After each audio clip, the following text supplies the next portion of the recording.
So ito po yung patani, dalawa pa lang yung tumutubo, tapos merong ilan na nakalitaw na, ayan o. At ito naman po yung labanos na itatanim ko dahil ito po pinamumunga ko lang. Ito naman po yung mga kamatis na parang kamatis Tagalog na siya kung itatanim dun sa aking na inayos kahapon na plot.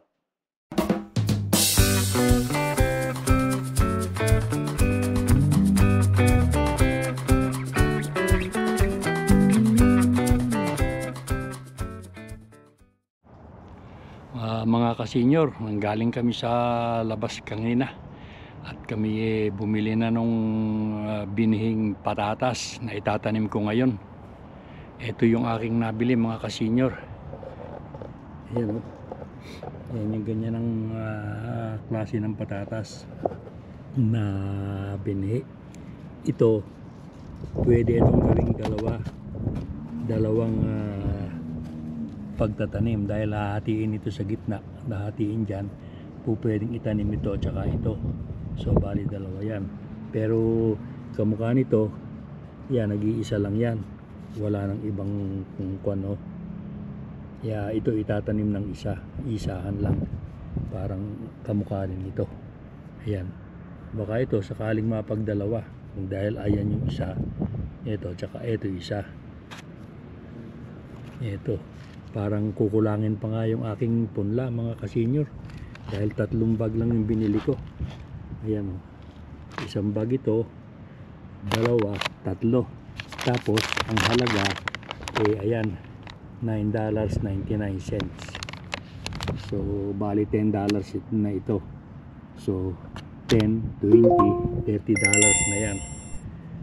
So samahan na lang ninyo ako mga kasenyor sa aking pagtatanim uli at pakikita ko sa inyo kung paano ko ito itanim. Ang pagitan po ng distansya po ng bawat isang puno 1 foot o 12 pulgada. Sige po mga kasenyor, at ako'y mag-uumpisa na magtanim hanggang alas 5 pasado na medyo mataas pa rin ang sikat ng araw. Ayan. So ayan, ito mga kasenyor ang una kong butas. So isang piye mula rin sa gitna. Ayun, dito. Bali gilid at gilid na lang ang kukunin ko. Ganyan. Ganyan o. Dito. Our hearts beat to the city streets. We began to feel the fire.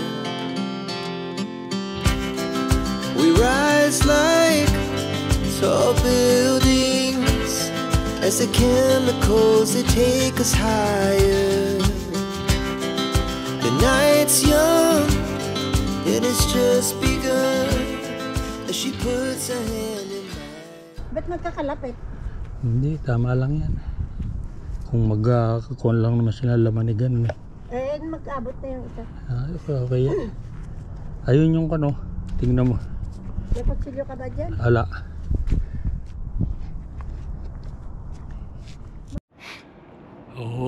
Ayan mga kasenyor, ginabi na rin kami. Alas 7 pasado na nang makatapos kami, pero nadilig ko naman na. Dito kasi sa amin alas 7 pasado na, mag alas 8 hanggang alas 8:30 maliwanag pa. Ayan 7:30 na yan, pero may sikat pa araw.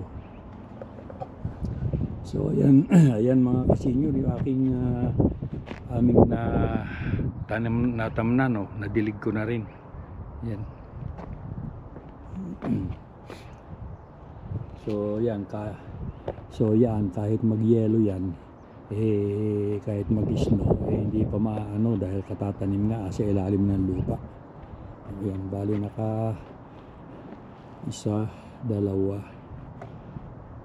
5, 6, baka 6 na plat bali itong natamnan ko. naming mag-asawa. Ayan. Oo, so mga kasenyor, ako'y papasok na rin at medyo lumalamig na at nagagayak na ng hapunan si Mrs.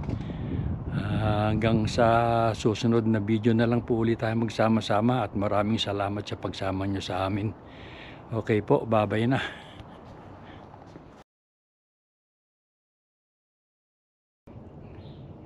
Good morning po mga kasenyor. Kumusta na po kayo? Ngayon pong umaga ay magtatanim ako ng kalabasa na nabili ko kahapon. At yung iba pong mga halaman ko ay naitanim ko na rin. At hindi na nga po ako nakapag-video. Dahil nga sa yun din naman ang makikita ninyo kung paano ko itinanim. Pero bibigyan ko po kayo ng update ngayon pagkayari ko magtanim ng kalabasa para makita ninyo yung mga naitanim ko na halaman. O sige po mga kasenyor, at samahan na lang po ninyo ako sa aking panibagong gawain sa araw na ito. So ayan po mga kasenyor, yung aking itatanim na kalabasa. Ito oh. Ayan. Kung po ito. Bali parang $6 yata yung bali ilang puno ito. Bali anim na piraso, pero sa bawat kuwan po ay merong isa, merong dalawa, ganyan oh. So yung iba po itatanim ko rito at yung iba naman ibibigay ko dun sa kapatid ko na naggagarden din. Magtatanim lang po siguro ako dito ng mga 4 na puno. O sige po mga kasenyor, at nag-uumpisa na ako. Our hearts beat to the city streets. We began to feel the fire. We rise like tall buildings. Yan. Itong kukunin ko. Itong nag-iisa na ito. Ito. She puts her hand in mine. We wanna chase the night. Wanna dance to the light. Pull the stars from the sky, just two hearts. Yan kami mga kasenyor. Magkakakuha ng ugat. Magkakasama. Kaya kailangan ay kaunting tiyaga para makuha.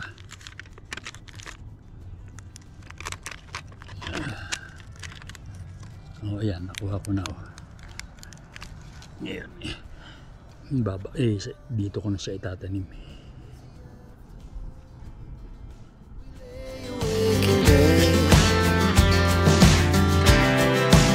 So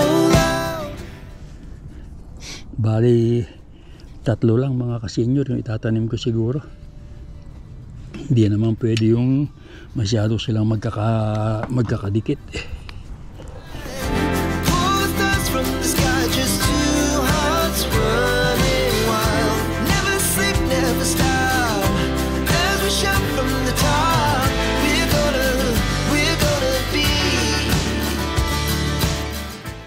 No, yun mga kasenyor, ako yung nakatapos ng pagtatanim ng kalabasa. 3 puno lang yung naitanim ko. Pero yung isa, bali, 2 yung inilagay ko. Kaya, bali 4 na puno yan. Pero 3 butas lang yung ginawa ko. Ito mga kasenyor, yung 2 ang puno. Pero, bahala na kung sino mabubuhay dyan sa 2 yan.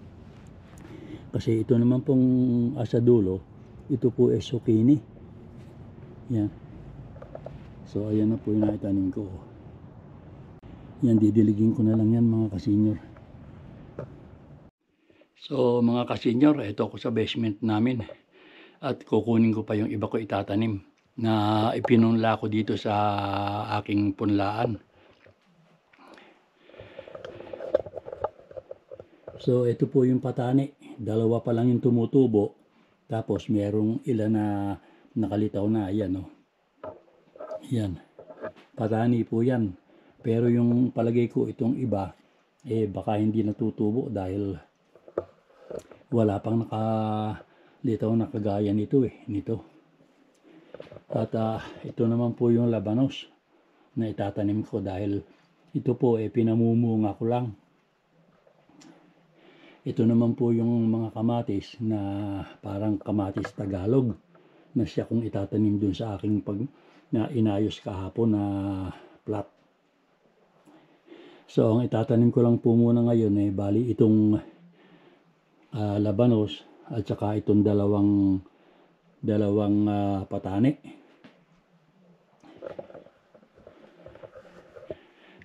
So yun muna ang gagawin ko mga kasenyor.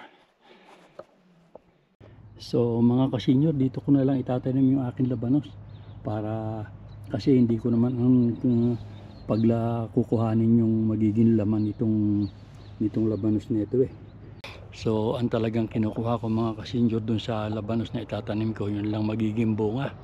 Kasi itong labanos nito, pag hindi nyo kinuha yung laman, lalaki ng lalaki at yun nga, magbubulaklak siya at magbubunga. Kinakain naman namin yung bunga nito. Kaya yun na lang ang gagawin kong nito. Para pag lumaki, yun na lang bunga ang kakainin namin. So ayan na mga kasenyor, nakahukay na ako ng 6. Baka maglagay pa ako ng isa rito sa gitna siguro. Kung 7 yata ito itong aking itatanim. Ito kumpeto mga kasenyor, mga batang bata pa kaya nga lang kailangang masanay sila muna sa sikat ng araw. Kaya maaga ko silang itatanim. Yan ang bahala na kung alin ang mabubuhay. Yan, bali 3 to. Pero ito, bali wala na yan Ito na lang 2 nito.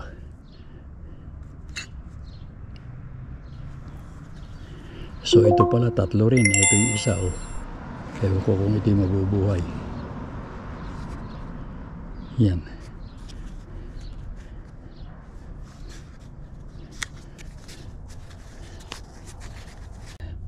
Yan mga kasenyor. Naitanim ko na isa. Ito naman. Tingnan natin kung hanggang saan sila aabot. Kailangan medyo malaki yung butas.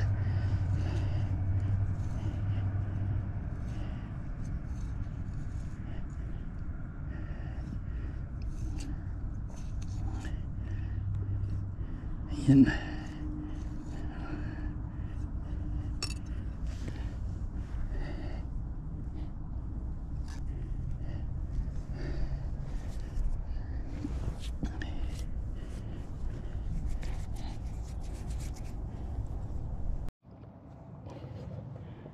So ayan na mga kasenyor, nakaitanim ko na 6 lang yung naitanim ko.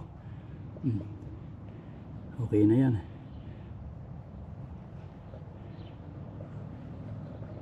So ngayon itatakpan ko sila para huwag masyadong mabigla sa sikat ng araw. Tatakpan ko siguro ng karton nito. Ayan mga kasenyor, natakpan ko na. Tinakpan ko na muna ng garbage bag para mamayang hapon ko na aalisin yung takip pagka malamig na yung sikat ng araw. At ipapakita ko naman po sa inyo yung iba ko pang itinanim kahapon tsaka ng isang araw.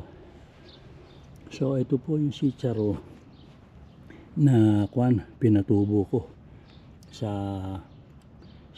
basement namin. Ayan, sana naman ay mabuhay. Awa ng Diyos magaganda naman mga kasenyor.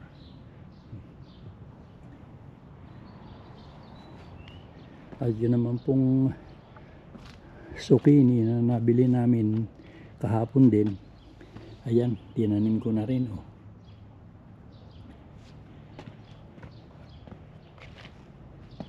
Ayan, buhay naman sila lahat. So Mga kasenyor, mainit na. Tanghali na kasi, baka mga mag-aalas 11 na yan.